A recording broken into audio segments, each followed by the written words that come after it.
Now we hand over the floor to Richard Medhurst. My name is Richard Medhurst, and I'm an accredited journalist from the United Kingdom. I became the first journalist in Britain to be arrested under Section 12 of the Terrorism Act of 2000. When I flew into Heathrow, 6 police officers came to meet me at the entrance of the aircraft. They were mostly in plain clothes, no ID, not that I can remember anyway. And all of my journalistic equipment was seized: microphones, wired, wireless, headphones, you name it. And I was placed in solitary confinement, held for up to 24 hours, almost 24 hours, and incommunicado. So I was not allowed to speak to family. I was explicitly told you're not allowed to speak to them. And I could only speak to a lawyer after they had contacted a lawyer, which, you know, in that moment for a couple of hours did not seem very certain, given that they were accusing me of something so big. And, you know, the conditions were just atrocious. I mean, you could liken it to a dungeon. It's like a toilet, basically. There's, you know, no natural light, no windows. It smells like urine. You're held in there.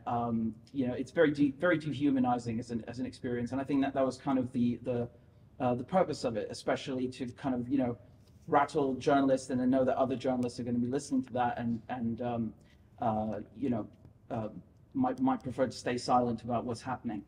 There was a camera filming, a microphone recording 24/7 the whole time, you know, while you're going to the toilet, while you're eating, while you're sleeping. So this is what happens in the UK, just so we're very clear. And the bed is essentially a raised slab of concrete. Okay, so that was like a paper-thin mattress. As far as I recall, the police didn't even tell me that I could have a lawyer until I brought it up. I don't know if that was, you know, why that is, but that, to the best of my recollection, that's what happened. And you know, my right to privacy was also violated in several ways, because not only because of those conditions, but also what Craig was talking about with having your phone seized. You know, I also have a duty towards sources, you know, information that I wish to keep confidential. So, you know, there are multiple issues going on here that simply are intended to have a chilling effect on other journalists elsewhere. And, you know, it is shocking behavior from any country, especially one that calls itself a democracy and then lectures other countries about democracy. So, you know, again, just so we're clear, this is the UK in 2024. You know, the police did give me back my passport. They did release me on unconditional bail, which is great. But as a journalist, some legal experts have reasoned that perhaps you know, that was on purpose, because now I'm effectively in limbo. I don't know what I can and cannot say. I'm afraid to, you know, do my job normally, and I'm impeded from working freely. So to be clear, I'm under investigation. I could be charged, and I could go to prison for up to 14 years for doing my job. So that is what you know, how bad it is. And the National Union of Journalists, which is the largest union in Britain, as well as the International Federation of Journalists, which regroups all unions around the world for the press. Both of them issued statements condemning my arrest at the highest level from the Secretary Generals themselves. Organizations, NGOs like Code Paying, Stop the War, and many others, including Justice pour tous, they've had my back, which is appreciated. But, you know, by using this legislation, the Terrorism Act specifically, you know, it's rather a misuse than a use, because the legislation itself is so expansive, it's so broad and vague, particularly when it comes to Section 12. It's done in a way that it can criminalize free speech, and it can be easily abused by the state to, you know, make reporting about actions regarding groups on the ground, you know, even if it's in line with international law and domestic law, suddenly criminal. And by misusing this counter-terror legislation against me, the UK is not only violating my right to freedom of expression and to free speech, but it's also violating the public's right to be informed, okay? Because that is my duty, and my mandate is towards the public. It's to tell them what is happening. It's to tell them the news. It's to report honestly and accurately. So these are all things you will find enshrined inside the Universal Declaration of Human Rights. Other rights that are both, international and also domestic in the UK that are normally guaranteed, like, for example, the right to make a phone call when you're held, or to contact a lawyer, to remain silent during interrogations.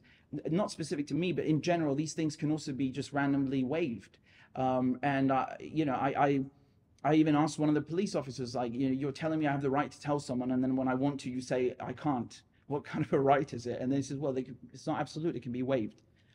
So this is very shocking behavior. And the fact is that the United Kingdom is systematically misusing the Terrorism Act as a means to abuse our right to free speech and our right to be informed, and for my right to inform the public about a genocide that is happening right now. I don't feel it's a coincidence that people like myself and people like Craig, who reported on Julian Assange's case inside the court, are being targeted by this legislation. I don't think that's a coincidence at all. I don't think it's a coincidence that people who talk about what's happening in Palestine are being targeted by the British government with the Terrorism Act. And Craig already gave a list of colleagues that have been. So, this is really unacceptable behavior, and it is an escalation by the government, because following my arrest, they used the same thing, Section 12, to go after activists like Sarah Wilkinson and then Palestine Action in the span of a week or 2 weeks. So it's very intentional, it's very clear, the message has been sent. And not only does the government in London have the nerve to participate in war crimes and in acts of terrorism in Gaza, but it then has, the nerve to call us the terrorists and to try and silence us because we're saying, please don't chop Palestinian children into 16 pieces. Keir Starmer is a former human rights lawyer. Okay, I think that's very important to point out. And, he said that Israel has the right to cut off water, to cut off electricity to Palestinians. I question his qualifications as a human rights lawyer, and I don't think that he understands how angry people are in the West about what is happening. And so now the government's response is to simply lash out against us for telling the truth. What the British government is doing is terrorism in the very literal sense of it. This is not a political chant or something that I'm leveling. It is an objective fact. They are literally murdering massive quantities of civilians in three-dimensional space, and that's terrorism if I've ever seen it. And I'd just like to highlight the absurdity of this all. Craig, as you know, is a former British ambassador. My parents did not work for the FCDO, but they did serve as diplomats in the UN. They received Nobel Peace Prizes for their work as UN Peacekeepers. And my father even authored a training manual on counterterrorism for the UN. He was the Deputy Chief of Security here in Geneva and in Vienna.